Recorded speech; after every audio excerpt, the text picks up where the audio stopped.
Your Windows 11 computer is quietly wasting your RAM right now, and it's happening intentionally. There's a hidden feature turned on by default inside Windows that loads apps you're not even using.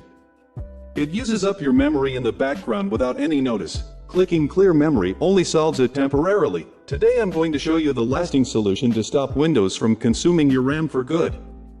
The problem is a feature called SysMain, previously known as SuperFetch. Microsoft says it helps your computer run quicker by loading programs into your RAM ahead of time. But here's the reality. If you have a modern SSD, this feature is basically worthless. It's just sitting there taking up gigabytes of memory that you could be using for gaming or editing.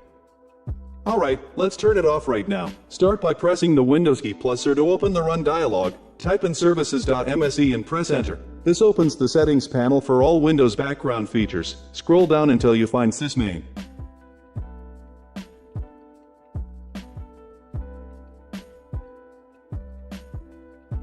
It's normally running on its own. Double-click it, change the startup type from automatic to disabled, then click the stop button to end the process right away, click Apply. Then OK, you've just released that reserved memory for good.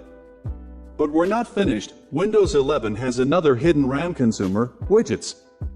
Even if you never look at the weather or news, Windows runs web processes in the background for these widgets. Right-click your taskbar.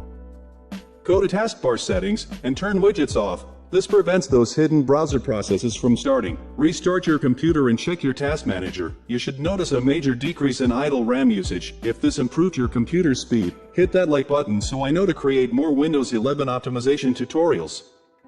Thanks for watching and I'll see you in the next one.